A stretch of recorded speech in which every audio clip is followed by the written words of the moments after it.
Ladies and gentlemen, boys and girls, Cooper and Carter back live in the sportscaster.com studio. And we are here with a special man hailing from Ohio, then moving to Kansas. Now he's been in the D since 2015. The man, the myth, the legend, Johnny Kane. Johnny, thank you so much for being here today. The man. Hey, man, no, it's good to be with both of you guys, man. This is incredible. What a setup here. What a setup, and we are fired up.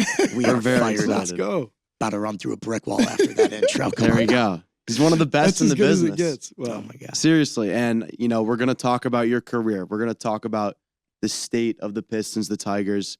We also got a little fun segment coming later. Yeah. We're going to get into some interesting stuff. But All right. you've been in Detroit for 10 years now. You seem very comfortable. You seem like it's a perfect fit almost. Can you talk to us about coming to Detroit and where you're at right now? Yeah. So as you guys will go along, as we all do, when you set out in broadcast journalism, you got to be amenable to moving and go where opportunities are. So I was in Kansas, Kentucky, Missouri, worked out of Tennessee for a little bit. And then I remember it was right after the Royals made their World Series run in 2014. I had an agent at the time, and that's, agents are one thing. Anyways, sometimes people, you get an agent and then they present opportunities. And he said, "How do you feel about Detroit?" And I was actually on the verge of potentially taking a job in Boston. And he said, "What are your feelings on Detroit, out of the blue?" And I said, "I love Detroit," because I grew up 100 miles from here. So I grew up in Northwest Ohio, small town outside of Toledo. And at that time, I have 3 sisters and a brother. And at that time, I never wanted to quote unquote come home, but this is the biggest city to where I grew up, closer than Cleveland, closer than Cincy, closer than Columbus. And so I had such an affinity for Detroit sports teams. And I said, "Man, I love Detroit." He's like, "You do?" I said, "I do." He said, "Okay, here's what the opportunity is." And it was when we were Fox Sports Detroit. He said they'd like to set up an interview. I came out and interviewed that day. Next day, went to Ohio State, Michigan State Oh, yeah. in East Lansing. Big one for the Buckeyes that day. Mm-hmm. And they offered me the position. And then I moved in January 2015. And it's, like I said, you never know where you're going to go, how long you're going to be in a certain place. I didn't know how long I was going to be here. And now it's been 10 years in like a blink. There you go. And it's unreal. I don't say this like it's hyperbole. It is a dream job. And I remember they were like, "This is one of the best sports cities in the world." And I was like, "I know, you don't have to sell me on it." And then it's like, now that I've been here, it's like, yep. And it's true. I mean, for people our age, sometimes it's hard to believe that. They haven't seen that. They haven't lived that. Starting to come back with the Lions, but it's a true Detroit sports town, a real sports town. And we're just so excited today because we feel like you're almost everything right with sideline reporting and what it should be like. And we think it's really cool, and we're excited to get into it. I appreciate it. Yeah, I mean, you talk about coming here in 2015, and really since then, the past 10 years, it's been a little bit of a drought other than the Lions the past 3 years. It's been tough for Detroit sports teams.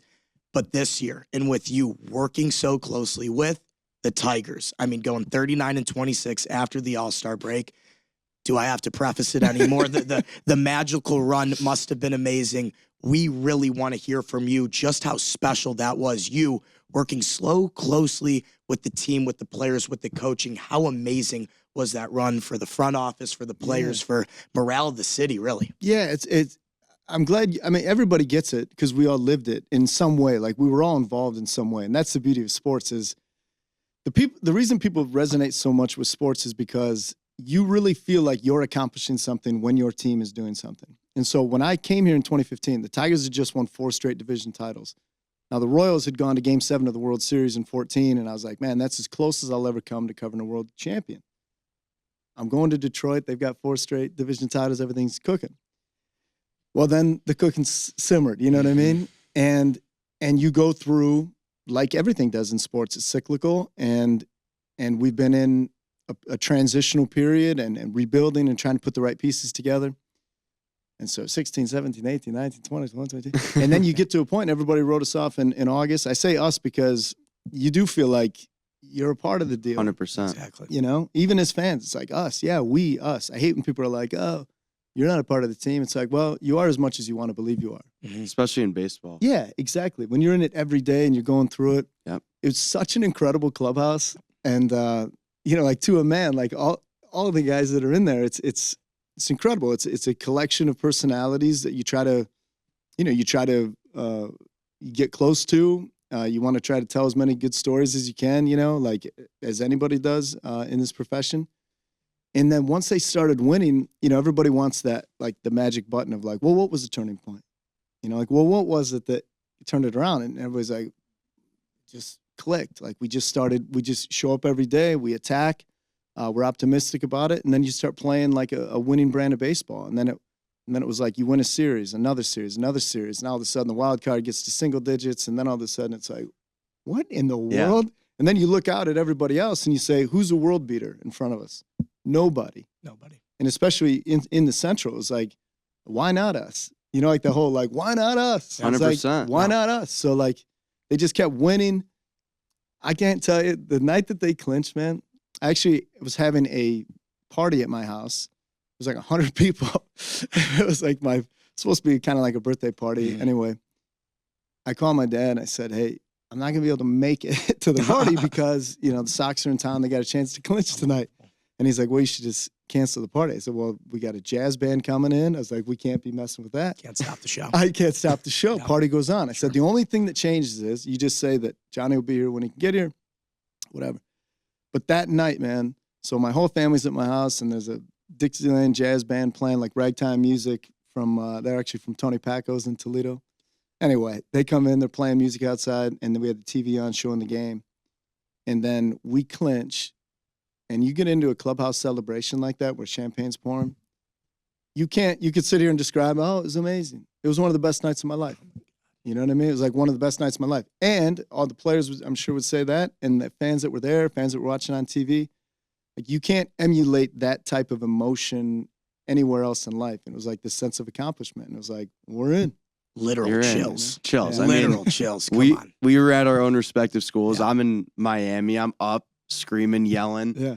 For a regular season game in Oakland, there was one in particular where I think they went into extras and whatnot, but just every game emotion. And we came back for the playoff game, and it was emotional. It was, you haven't seen it in so long. We were at the Lions game when they won that playoff game against the Rams, but felt a little different with Detroit baseball. Lots of memories. Yeah. And they finally figured it out. It felt like it was never going to come, and it did. And it did. I mean, the chaos pitching and everything was amazing. Yeah. I was just listening to the Tarek Skubal interview on Part of My Take with Barstool, and he said that even when they lost, in Cleveland, that Game 5 or whatever it was, he said that the morale of the locker room wasn't like dang it, like come on. It was like, no, like we did this. Like we made it this far. Like we tried this hard. Like we got so much closer as a team, and I think we really saw that every game. Like we were the underdogs the entire season. Yeah. Houston, Cleveland. And I mean, Cleveland, we brought them to,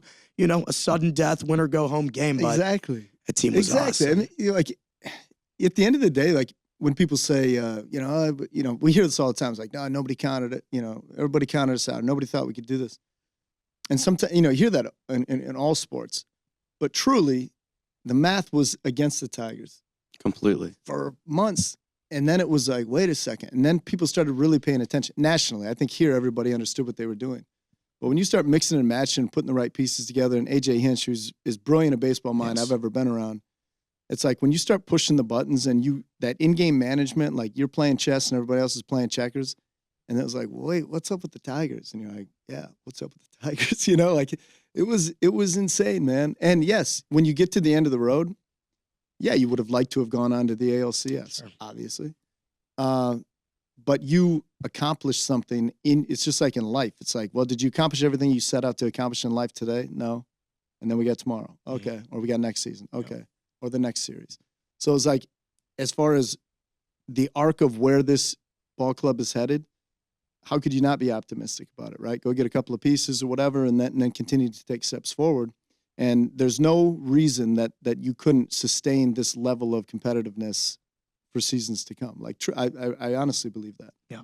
I mean, kind of a broad question, but, we got to see a little bit of Jackson Jobe towards the end. Yeah. I mean, this team has a bright future. It's like we talked about, not the tanking, but not doing too good. And then you stock up some, draft picks and you get Max Clark and all these guys. Yeah. We made the playoffs this year. We went to the ALDS. Again, broad question, but What are you hoping for? What are you looking forward to next season? I think if I'm everybody else in the Central, and the White Sox actually have a really strong farm system, right? Yeah, So they got like 6 top 100 guys at this point now. So they've accrued some assets, which is great. Yeah. And if you look at Minnesota and look at Kansas City and look at Cleveland and look at Detroit, and we'll throw Chicago in, it's like it's wide open. Why not us? Why not us yet again? Yeah, I mean, right. So, but every other team is probably thinking the same thing. Like, For hey, sure. we only need a piece or two because what's it going to take to win the division, right? Like, what's the numbers? Is it 88 wins? Is it 86 wins? Is it 90 wins? And if you're the Tigers, you say we have all this momentum going. We have incredible pitching. We maybe need a piece or two. And yeah, you start the season not, hey, we're going to flirt with it. No, it's like we're in there. Like we've been invited to the dance now, and now how late into the night can we go? And so I think it's playoffs are bust. Yeah. But I mean it really is like this is a team that is being put together to win championships. Ultimately. And is it this season? Is it next season? You never know. And that's the beauty of baseball. But they certainly are in position to be contenders in the AL. I mean, they've built this team. No free agents. All these young guys. Once you get a taste of the playoffs, you just want more of it. It's almost a little frustrating. I mean, they haven't made a big move yet. You want to see them go out, get a bat. Guys like Bregman being thrown around. Again, not only the AL Central, but the entire AL is like pretty much almost wide open. I mean, the Yankees made some good moves, but they do. Yeah, as they tend to do. We'll tend to see that, but we'll see. I mean, until the dust settles, we'll see. Because I was at a wedding here recently, and some guys were, "What are you hearing?" And I said, well, let's just see where it plays out. I mean, Tim Hardaway Jr. is coming off the bench tonight. That's what you're hearing, something like that. Exactly. So, I think they'll make moves, who it's going to be. You mentioned a name in there that I think is attractive to a lot of people. Yeah. Makes a ton of sense. And we'll just see how it all plays out. I mean, the business side of baseball is above me, but I certainly understand parts of it. And I think everybody involved with the organization understands that, hey, we can add, we will add, and we'll get better. Praying. One move. We just need one move. That's all. We'll be happy with one move. But Cooper and I, one of our favorites in the game, Jason Benetti, just an all-star guy. I mean, not only a commentator, but a human being. Love him. Vibrant personality. We like to think he was definitely part of the difference this year. 100%. In complete honesty, can you talk about how he changed the energy around you personally and around the entire Vandals team? Yeah, it's a great question. Here's the thing about in broadcasting or in anything. So like we're all a member of a team. So we'll call it like the FanDuel Sports, network team now. We were Ballet last season. And you work with different people, whether it's producers, directors, statisticians, everything. And your relationship with play-by-play, color commentary, and reporter, if you really get along and there's a cohesiveness, that should translate on air. There are a lot of broadcasts you can watch, and it's like, oh, it might feel a little disjointed. Or, like I can tell you guys like each other, right? It's not just because you're doing a show. You do like each other, right? We're good friends. Yeah, we've been in this for a little bit. We're good friends. You know what I mean? Yeah. But there's a difference, right? Like you could be really talented. You could be really talented. You turn the mics on. Okay, we can do a show. But you can feel when there is an energy like taking place. Yep. Yeah. So the very first game, I was still doing Pistons. It was toward the end of last season. I go down for spring training. We're in Orlando. They said, you're going to do your first spring training game with Jason Benetti. I'm like, okay. And I knew Jason from the industry, but I'd never worked with him, never even really talked to him. So you come in and it's like, okay, what are your, we didn't say like, what are your strengths, but it's like, I know what I do. And I've always thought highly of his work. We do the first game. And in spring training, it's a little bit different, the structure of it, because we would just get guys coming off the field because they'd play a couple innings. You come out, hey, grab so-and-so on the way out, under the awning. Quick interview. Yeah, quick interview and kiss them off. So I'm doing my interviews and we're yucking it up with like Parker Meadows and some other guys or whatever.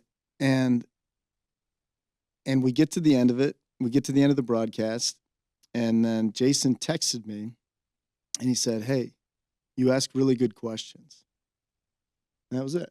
And it was like, you know what I'm saying? Like it's a little extra bump. Yeah, like as a reporter, he didn't have to be like, bro, so good, man. Or, he goes, you ask really good questions. I didn't say, how'd you think I did or whatever. It's like, we're all professionals here. But he said that and I was like, thank you, man. Like, honestly, like, thank you. And from like that day forward, and then now we text each other. I mean, we're like thick as thieves. Like, he's one of my best friends. Like, he really is a genuine good person. He's so good at pivoting from live action to having a conversation. He incorporates everybody. He has familiarity with the players. His knowledge is off the charts. His own knowledge, not just in sports. Like, he's brilliant. But he's such a regular guy. He never puts himself above the telecast or anything, even though there's a lot of adulation directed toward him. But he lives it and breathes it, and he's into it. And so I think that comes across on air, and nothing's off limits. So if I go in a certain direction, he's like, just go. Yeah. And we'll be fine. Like, there's not any like micromanagement of, hey, let's stay more on task here. It's just kind of like, let's have some fun today.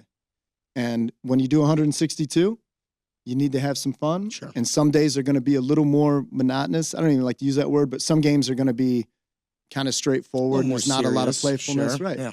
But it's like, he'll never miss the moment. And as a play-by-play man, you need to rise to meet the moment and punctuate and incorporate your analysts and your reporter. And I felt like this year with the booth integration and everything, like I said, you know, it was one of the most rewarding years of my life professionally, and I really am looking forward to many more years with JB.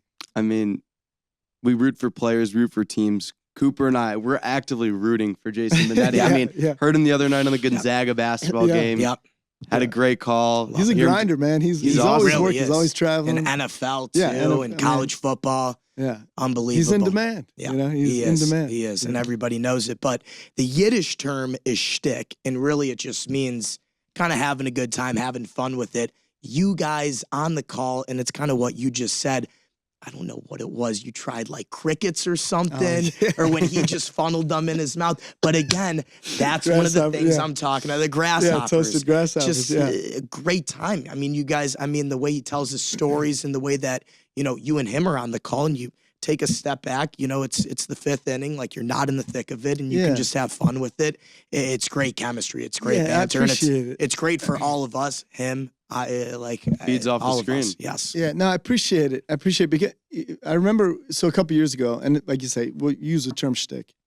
You don't always just want to be some sidebar like, oh, well, let's send it out to, you know, Johnny's with the, you know, the dancing, you know, elephants or whatever. And it's like, what do you got today, Johnny? It's just some slapstick stuff. Like we always we like to have fun, but in the course of, like I said, of 162, and let's say it's a 3-hour broadcast, now with the pitch clock, we're down to more like a manageable 235, 240.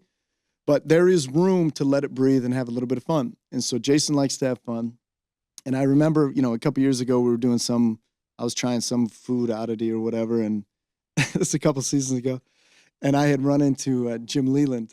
I forget where we were. I think we were in Pittsburgh, and he's like, I don't care how many GD hot dogs you can eat. I said, no, I know, Skip. But he's like, you know, just show me the game. But not everybody, you know, like some people like just show me every pitch. Like I don't want the rest of it. I don't need any of that ancillary stuff. And it's like, okay, well, but part of what I try to do is bring in a little bit of, you know, whatever, just some human interaction, whatever, or toasted grasshoppers that are slinging here at Safeco, you know, and it's like, oh, really? And you're like, yeah, I guess, or T-Mobile, whatever it's called now. But anyway, so like we would have fun with it, and Jason was like, he was always up for, like, I would never pitch an idea, and he would be like, nah. He'd always be like, yeah, let's do that, you know? So I imagine we'll have some more stuff in the hopper, the grasshopper. We're looking forward to it. Yeah. We really are. We'll get into this team soon enough, Cooper's Pistons. But, you know, we read about you wanted to be a play-by-play guy maybe. You've kind of almost shifted. You're still doing play-by-play, but you've taken on this new identity. And we just want to hear about, you know, taking an idea, taking something and building it into a story and something more. I mean, you mentioned the human element. My favorite interview maybe ever at a game with the pumpkin seed guy. Maybe our producer, Mark, can put it on the screen. But, I mean, I think I watched that video maybe 55 times. Unbelievable. But he ended up, you know, felt like he was a part of the team. He was on the field when they clinched. Maybe you have a specific one you can mention or just talking about that process. Yeah, I think so. One of the lessons that was bestowed upon me. So I used to work in local TV for 12 years. So I was a local sportscaster. You know, you get your 3 minutes at the end of the night and you'd be on set or you'd go do stories. And I remember my old news directors, it was always, you know, like, hey, go find human interest story. We want more human interest stories, more features. And you say, okay. And it's tough to find them every day. So it's like, well, there's a high school kid who's battling such and such, and he only has, the use of one leg or whatever. It's like all these things were like, oh, those are great stories. And to try to stockpile those and get them up or whatever, I get it. It's like human interest. That's what you wanted. Within game structure, a lot of the in-game interviews that you set up are totally spontaneous because it's just whatever presents itself. Pumpkin seed guy. Yep. My buddy Max, remember Max is super fan with the New York Mets this year with the wild hair and everything. You identify somebody, and then when I call vetting the process, you just go to make sure that they're lucid. You know what I mean? Like that. It's like talk in front of the mic. And, or not overserved or anything like that. It's like, hey, let me, so I'll go over there for like a minute or two and just be like, hey, get a feel. Cooper, how you doing? I'm Johnny, whatever. Would you be up for doing a quick in-game thing? And then when I said some of the lesson that was bestowed upon me was always hows and whys. So as a reporter, you always ask, whether it's you're dealing with athletes or individuals, it's like hows and whys, which may sound super elementary, but how'd you get here? Why is it important to you? Why are you doing that? Why are you dressed like this? And it's all, you stem it from that, and then you let the subject go. I never try to go into an interview with like, here's the finish line, and I'm going to steer them to this. Yeah. It's more of, here we are, and let's see where this thing goes. And so as you try to find interesting people or interesting stories within the game, it's just having an open mind and then just letting it be what it's going to be. And some of them will be memorable. Like some interactions with people will be memorable. Some will just be built into the telecast. And then as people say, well, it's in TV heaven, and then you go on to the next.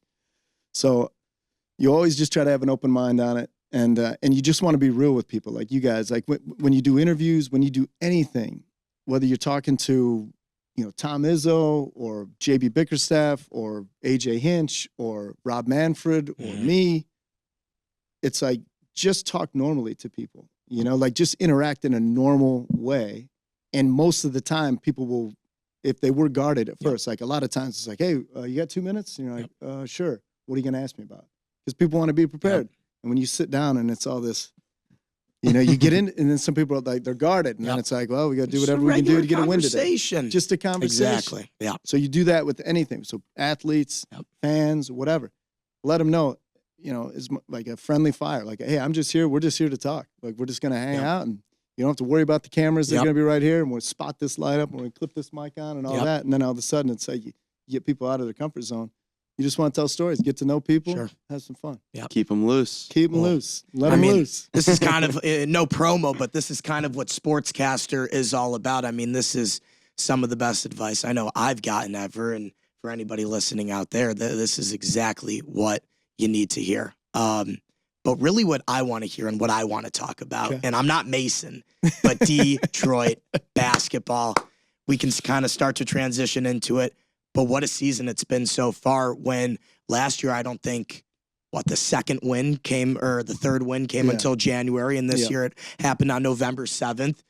Trajan Langdon, and Trajan we trust. We used to say in Troy we trust. Now it's don't Trajan. Trust him. In Trajan we trust, and I really do trust him. JB Bickerstaff, the guys that they brought in. I mean, you're starting to see the pieces and the weapons come together when you got a guy like Cade, who's there to, facilitate and dish out the ball. Working so closely to the team, and we just kind of asked this about the Tigers, but the Pistons kind of going on that uptick. How fun, only 11 and 16, 27 games this season. 11 wins through 27 games. How fun has this season been? It's been unreal. And obviously with the offseason, whenever you go through, you're talking like 3 coaches in 3 years, 3 staffs, 3 iterations of roster construction, and you really just don't know. And so there were a lot of names that were, in consideration, or you heard about, who are the Pistons going to hire. And so I had known of JB, obviously because of his time in Cleveland, but I never had any one-on-one interactions with him. And I think he won, 53 or 56 games last year with Cleveland. And then he became available. And so I was like, oh, this is interesting. And then when he got the job, we have media day. We were still wrapping up with the Tigers or whatever. And I went over to media day, but I didn't really get a chance to talk to him, whatever. And then when I went to my first shoot around, and it was like, and I've been through. So my first coach was Stan Van Gundy, SVG, and the very first shoot around I watched, it was like JB never raised his voice, like it was never a yelling, but he commanded the attention of everybody in the gym. And they do their film study, they get into practice, and it was like on a string. Like everybody understood what they were doing. And it was like if there were questions arose, it was almost like, where you're like, and then you'd walk through it, and then boom, boom, boom. Anyway, to have that type of access or whatever and to see it, I was like, oh, let's see. And then the season starts, and then they're playing winning basketball. And even in the tight games that they weren't winning, it was like, whoa, like this is a brand of basketball that is not only watchable, but it's competitive. This is fun. And you talk about some of the vets they brought in. Like, I don't know that anybody knew that Malik Beasley would have a career start. Come on. We liked it. When it went down, I mean, $6 really million did. for $6 million. a shooter like that these days, it was a no-brainer. It was starting games for the Bucks, too. Right, Exactly. So it's like he's got he's got postseason pedigree. He's an absolute sniper from outside. He's bought in. He's bought in, like totally in. His mom's from here. Yep. Obviously, what we just saw with Tim Hardaway in his most recent game against, Miami, like to see what he can do. Tobias Harris, who I always loved, even the first time when he was here. He's been in the league for a decade now plus. Anyway, it was like you brought in legit scorers in addition to your young nucleus, and then you took the bridle off some of your young players. Like you see Jaden Ivey taking a step, especially in the early portion of the season. Sure. Cade is now like he is in the All-Star game, not even discussion. Like he's Cade. Yep.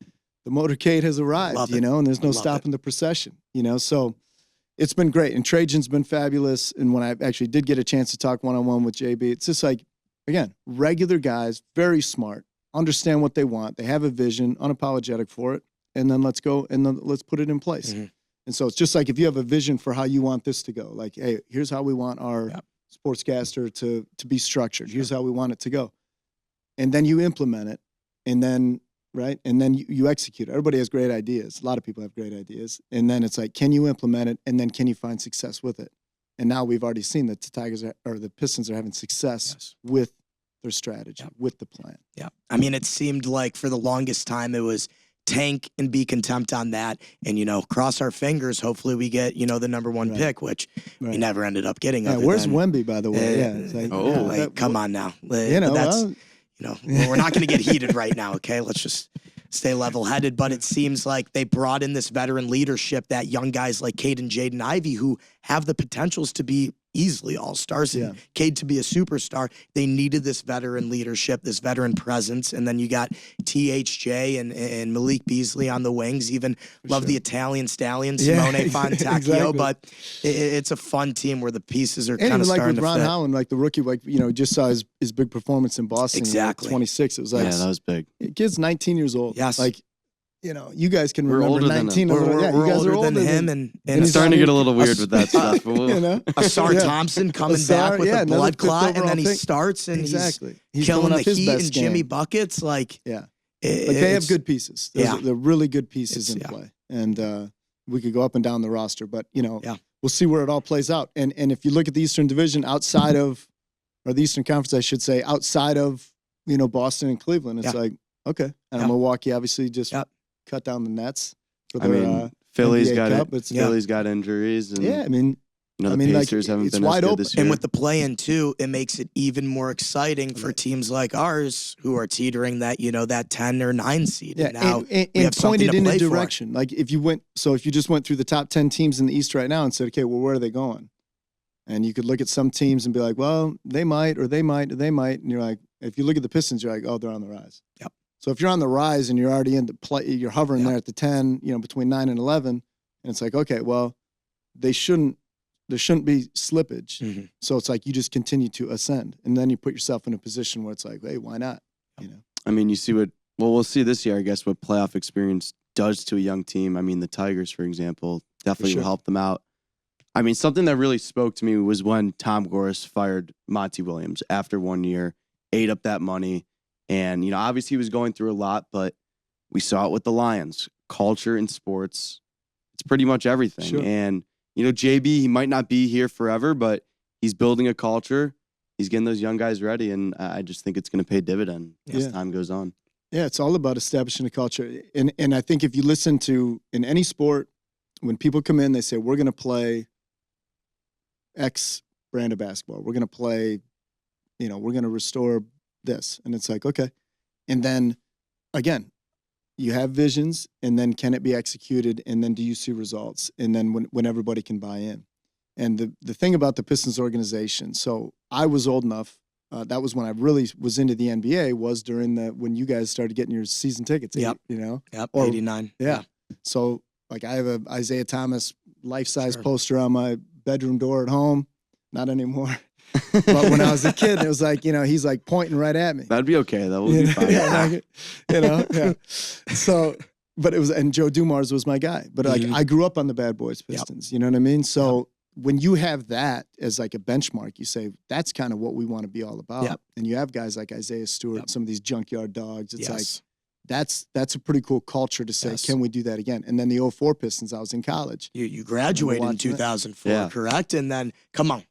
Who did his research? Him. Who did his research? I got it. I said it. I stole the thunder. That was him. That's good. That's good work. We're a team. We are a team. But somehow that was 20 years ago. Got to give him his flowers. But to bring it up, come on. Got to be a great senior of college. Best five alive. With the best five alive going to work. I mean, I was shocking the world the D and down Kobe. in Athens, Ohio. Love there it. we go. Love it. Yeah. I love it. Big Midwestern guy. You said you were a Cubs fan as well. And Yeah. Basically, my tour was, so I grew up in Ohio, went to school at Ohio University, go Bobcats. Just won the MAC championship in football for the first time since 1968. Congratulations. Also the year of the Tigers. And then went to Kentucky, Kansas, Missouri, now Michigan. So I've had like this Midwest tour, which as you guys go along in your journeys, and as you mentioned, you might have an opportunity coming up to study abroad and do some of these things. Yep. You don't know where it's going to go. Like I thought I would be straight to ESPN. I just thought I was ready. Yep. Nobody else. I also thought I'd be a college athlete. No college coaches thought that was a good idea. So you never know where it's going to go. But yeah, the Midwest roots run deep. My mom's from Chicago. My dad's from Northwest Ohio, but I grew up in Northwest Ohio. So I did grow up watching a lot of Cubs baseball in addition to the Tigers. There you go. Love it. Well, now I think it's time to get into something new, something fun. And you just complimented us on our research. Well, we got some more research to show off. And for the viewers at home, this will be up on your screen. So we're going to show it to him, and it'll be up there. So just talk to them like they're seeing it, just as you're seeing it.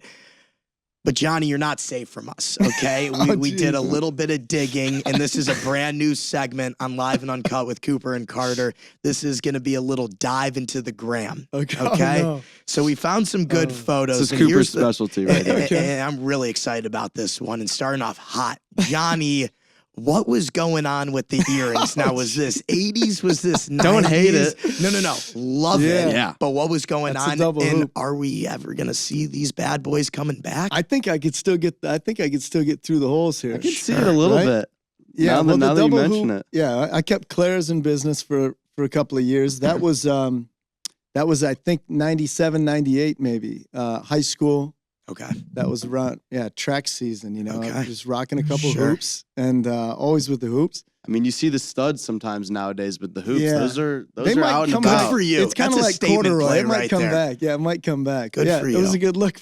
We'll know where you Wasn't got it? it from if we see him on the sideline this year. Maybe let's bring that into let's bring That'd be bring perfect. I think Benetti would let's like bring that. hoops I back think in for Benetti sideline. would love that. He might do it himself. And we just covered the Oakland-Michigan State game and Campy and Izzo matching in their Grinch things. Oh, yeah. I think it would be even better if you and Benetti did a little matching with the earrings. That like could be something well, fun and unique. I'll broach it with him. Yeah, we'll see where that goes. All right, I guess the next thing is, right now I see a little scruff and it's clean shaven, but to take it back one more time, now this beard, that was a statement play, and it was even there in 2015. It looks thick and luscious.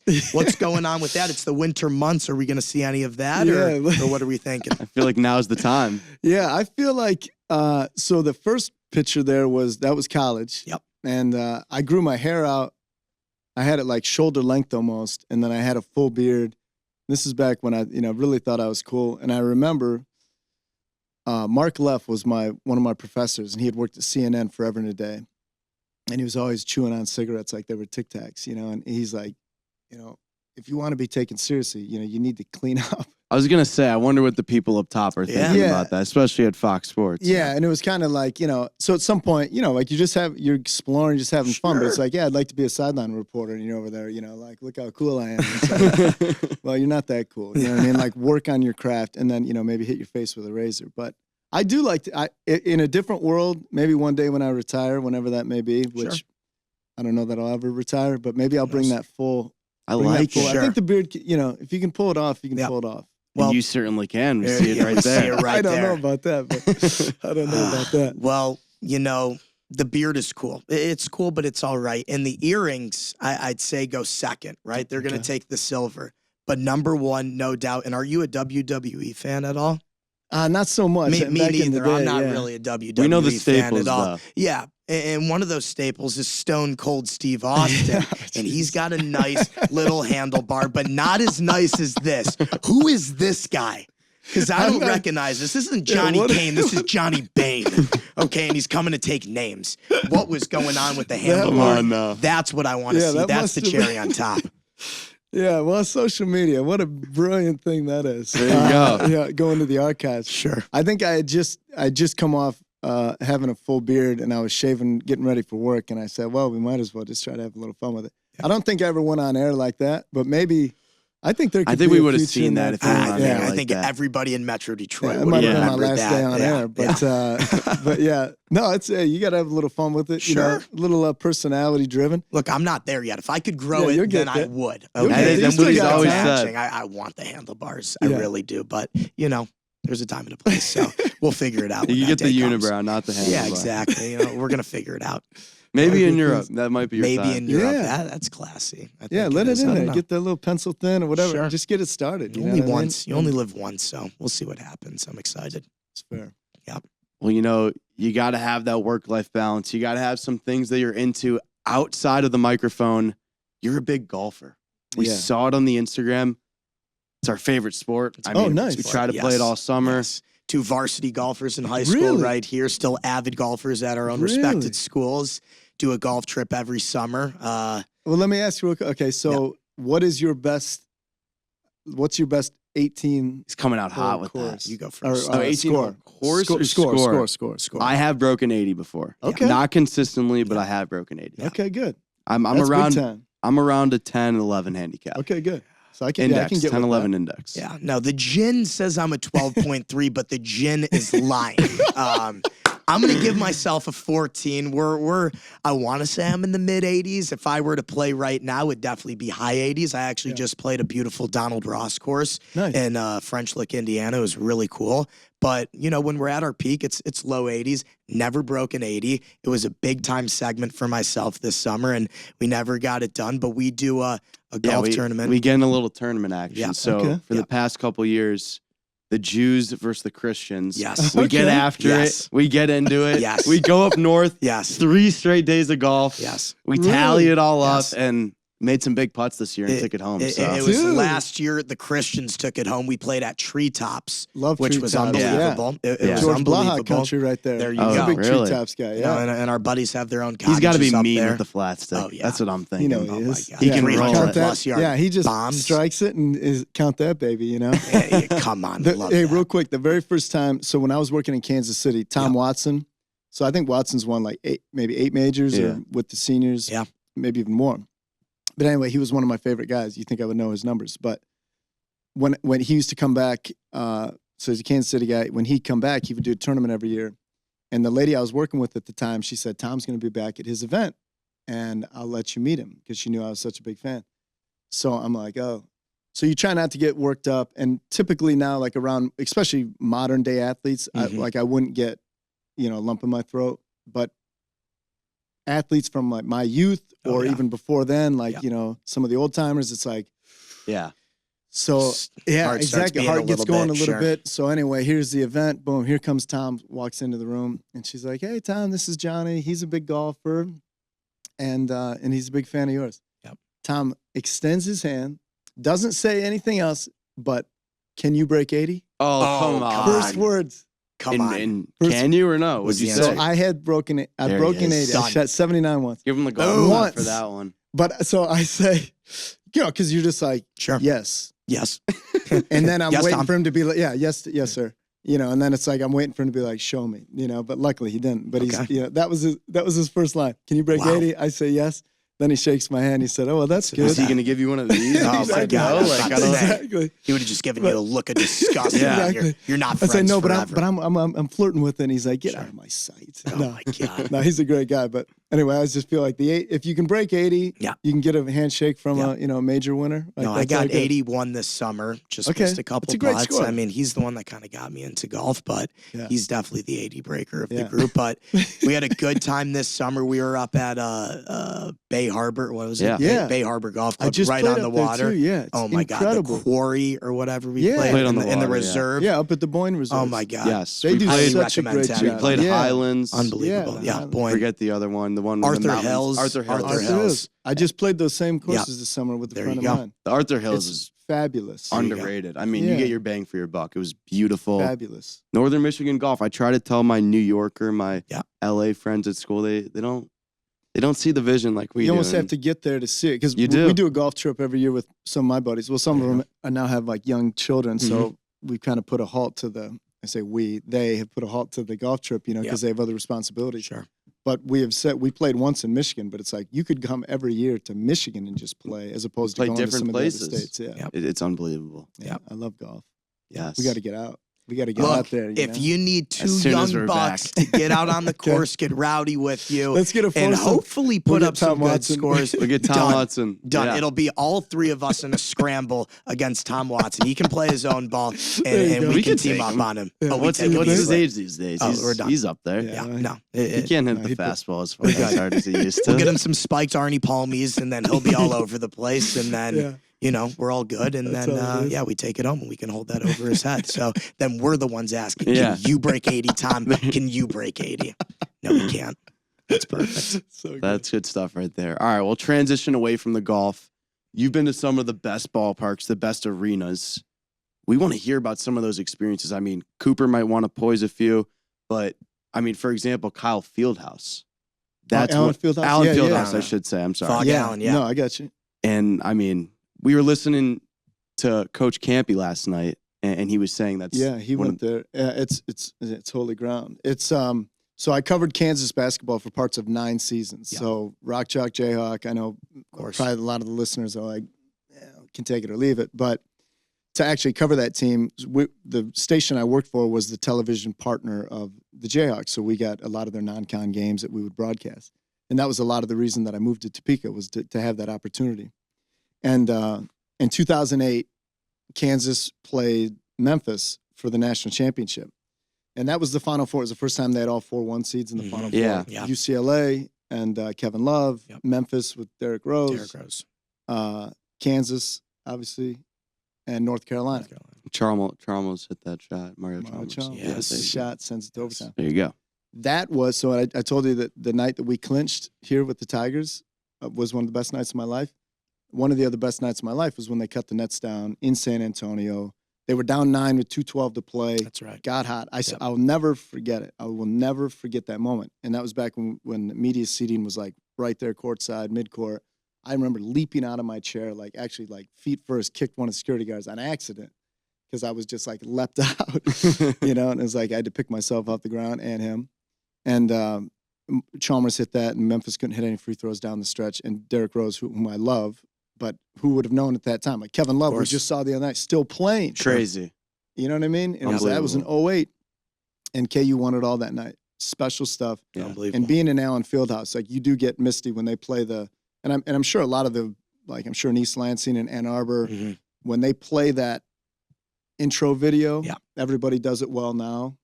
But back then, when KU would play that, because it's the home of basketball and Fog Allen and Shit. Dr. I James gotta get there. Naismith, Got I'm to. telling you, it is like a sensory experience. I would try to call home, tell my mom, I'm like, you won't believe it. Like, you try to record the video, Sure. like, watch this. It's like you need to be there You need to be there. with 16,300 No video. other people In-person Yeah. experience. feeling it, and it's like, Yes. dude, it's thinking about it right now gives me goosebumps. like It's that. special Love that. stuff. That's Yeah. that's the #1 college basketball venue I've been to. I went to Duke once with Luke Kennard. Sure. Actually, when they got upset by Stephen F. Austin, they got Oh, smacked. that's I remember that Austin. game. Yes. We were supposed to meet Coach K after the game and everything. Oh, They no. ended up losing. I was like, wait, what? They had like the longest non-conference winning streak of like anybody in the country. And then that night it was like, what? But like that's a cool place. There are a lot of cool play. I've been to Rupp Arena with Kentucky and all that. Of course. And I haven't been to all of them. Like I haven't been to Chapel Hill. And I love, going to games in East Lansing. So no knock on any of the programs around here. And Ann Arbor's a great place too. And Oakland, I've been there. But to me, Allen Fieldhouse was like, it was special times. Plus I was, covering the team for 9 years. Exactly. So you like kind of develop a real feel for it. You said Kevin Love still playing, Coach Self still coaching, Coach Calipari still coaching. Yeah. These guys are still around. Yeah, Roy Williams stepped down. But one quick story. So we were talking about golf. Yeah. So there was a new golf course at the time in like somewhere around 2009, 2010 called Firekeeper Golf Course, just north of Topeka. And it was designed by Nota Begay III, who was at the time the only Native American golfer on the PGA Tour. Well, he was roommates with Tiger Woods at Stanford. And Tiger was supposed to come check out the course. And then everything happened. That was about the time where everything happened with Tiger. Yeah. And then all of a sudden he was not coming out. But they had this golf benefit where Roy Williams was coming to play, Bill Self, Nota Begay, and then the club, Randy Towner, who was the club pro. I was going to be on the bag for one of those. No way. 4 guys. And they say, who do you want to caddy for? I say Coach Self. Sure. Could have gone Roy, but I had a connection with Bill.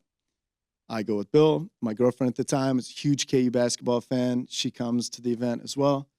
So I'm on the back. Both these guys can play, like Roy, and they're both super competitive, even on the golf course, sure. right? They're definitely competitive. So we get out on the first tee, whatever, boom. And I'm loping for Bill.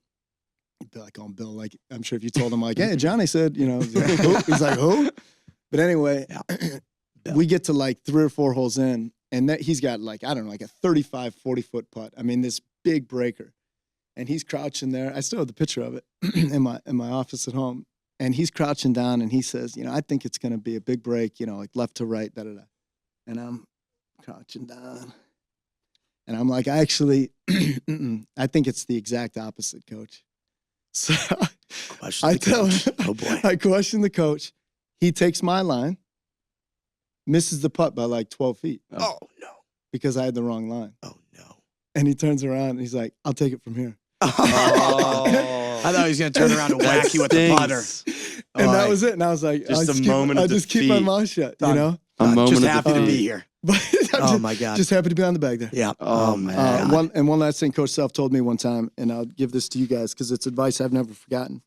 He's always so gracious with everybody. He's very good obviously with recruits, with parents, with players, but with media, reporters, with the ushers, everybody.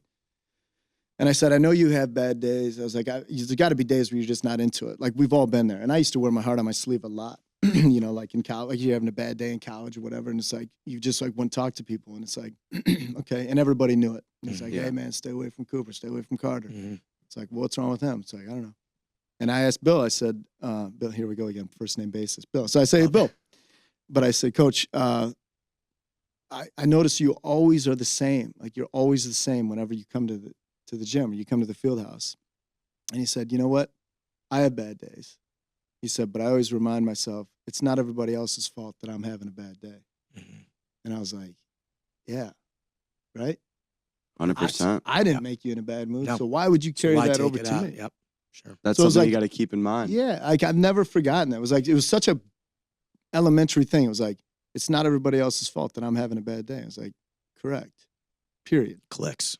Right? Yeah, that never forget that stuff. So anyway. And coming from a man like himself. Yeah. And it's simple and who can read his own resonates. putts, Exactly. Yeah. It was won 2 national championships now, Yeah. You mentioned Luke Kennard. You went to the game with him? It was KU, here we go. The Pistons were playing the Hornets. And so we got in the night before, so they had a Sprinter van. And so Luke and a couple of the Pistons ops guys, and then they said, you want to come?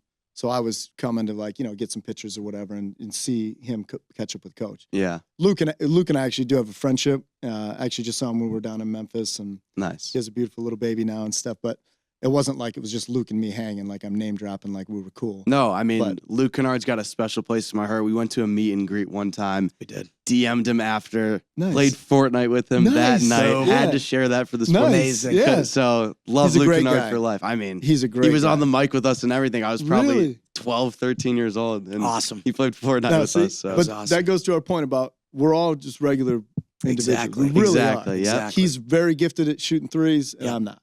Yep. You know what I mean? You're a better golfer than me, you know, but it's like at the end of the day, we're just all regular guys. So you relate to people on a level. Like Luke likes to play, get on gaming, have a little fun with you guys. It's like he's a normal person. Just like you're a normal 100%. guy. Just like you're a normal guy. Sure. Coach Self's a normal guy. Tom Watson. That's what you learn more and more with more exposure. And Yep. that's what we learned. We went last night. We saw Coach Izzo. We saw Coach Yeah, Campy. Exactly. And they're Great just there guys. to do their job. Great guys. Campy can play, by the way. Oh, my Yeah? God. Oh, yeah. I You heard play he with is a him? big-time golfer. Yeah, Campy would get around a course. Sure. Yeah. I'd like to see that. Competitive. Yeah, he was the He'll man lay up last if he night. needs to. He might not have all the power. No. It's all right. And then he's going to read his own putts and not let you read them for him. Exactly. Yeah, exactly. And he wouldn't be shy about it. That's Yeah. for sure. No, No. exactly. He'd let me know it. Yeah. Yes. We were talking about, Fog Allen, and you used to cover Kansas, and that's college basketball. Now you're in the pros, and you've been practically everywhere. I'm sure you've been Yeah. to pretty much every single stadium.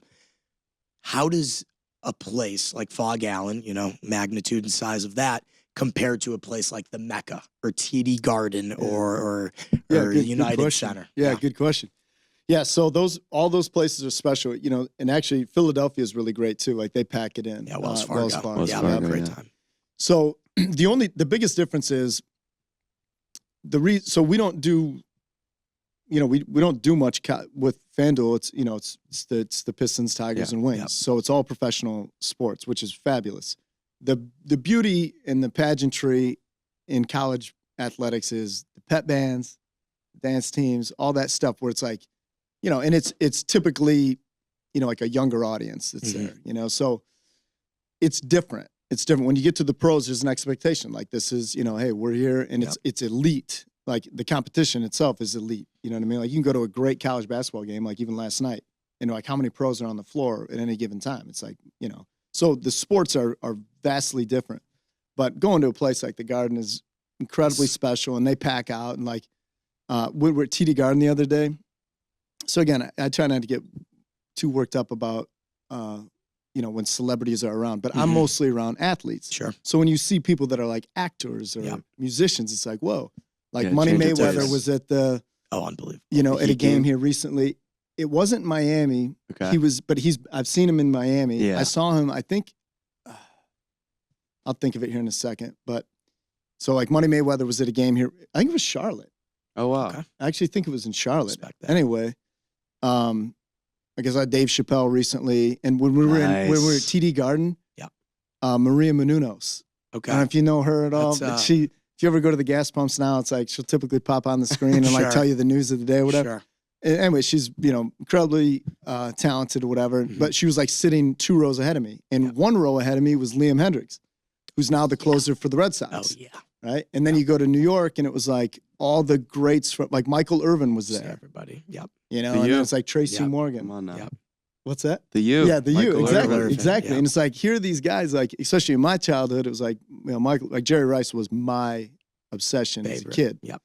But it was like Irvin was like, it was like Emmett and Irvin with the Yes. Cowboys and Aikman, and with the Niners, it was, Yeah. Rice and Young. Mm-hmm. Anyway, so it's like, you're like right there, but you can't just be all like, what's up? Hey, what's You know going what I on? mean? Selfie. Like, Yeah, hey, sure. because your media credential gets you down there. Yep. Like Yeah. Michael Jordan was at a Hornets game Uh-huh.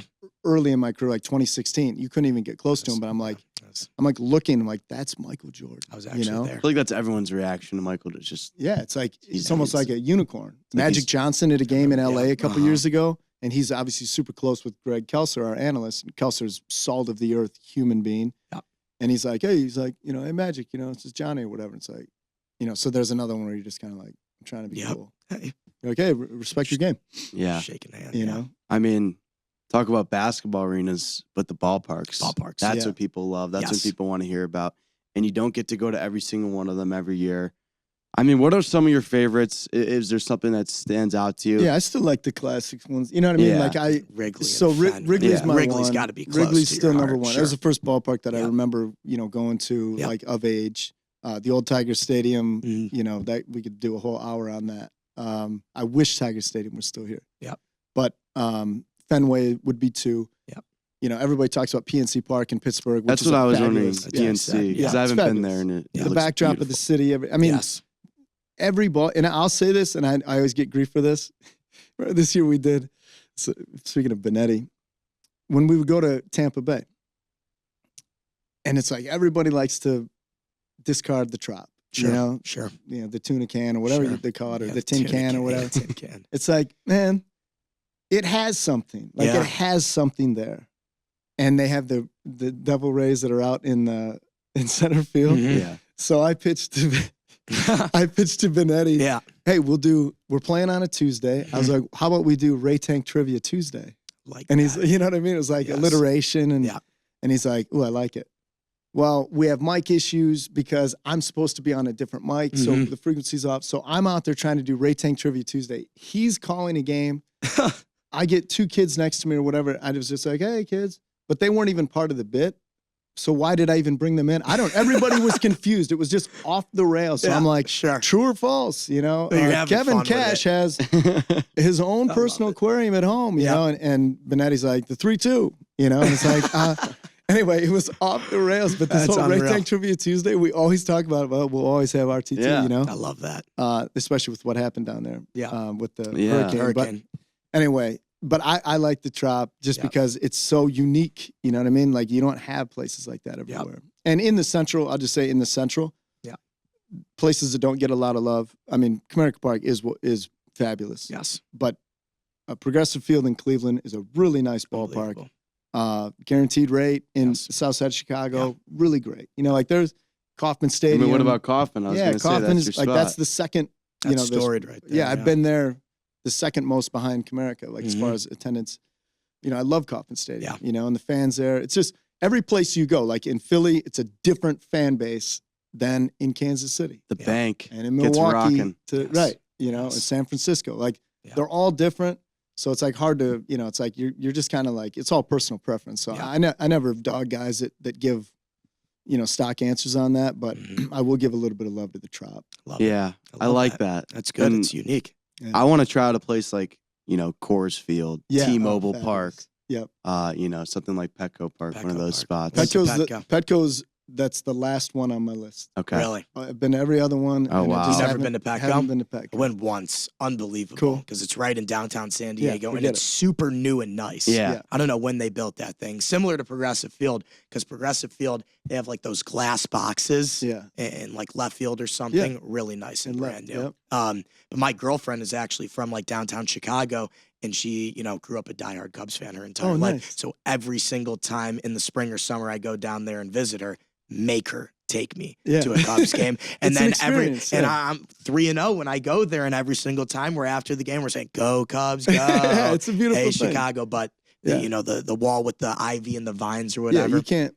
Yeah, Awesome. you can't. So Yeah, awesome. there's, and Wrigleyville. 2 of my 3 sisters lived in Phenomenal. Chicago for a while, so we would go there. We used to go Yes. there every year for my birthday. Mhm. And we'd go to a Cubs game, whether it be on a rooftop or whatever.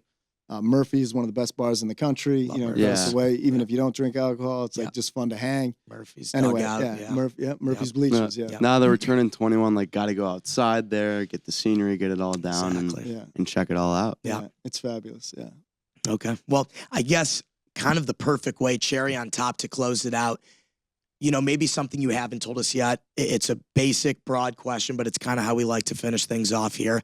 You told us probably the best moment was that, the clubhouse after clinching the playoffs this year, and you love that San Antonio, Mario Chalmers, cutting down the net.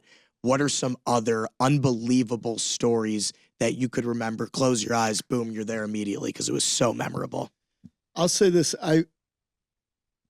So part of the beauty of being like the television partner of these of the pro sports teams here is we do get a little bit better access to do some things like away from the ballpark. That when I was in local TV, you're trying to set it up through PR, and it could always be tough to like really get something with somebody.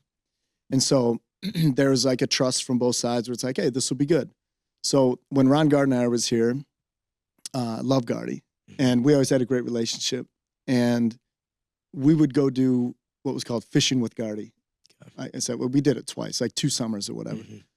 And we were out on this fishing boat at Lake St. Clair, and one year we went muskie fishing, and rented a charter or whatever, and we got the production, you got the, I don't even know if we had a drone. No, we had like another camera, we had another boat, like getting on the camera. Like it was just a cool idea. And it was like we brought his coaching staff and his wife and red Solo cups and cigars, and you know what I mean? Yeah, like but we're a good out time, there. Yeah.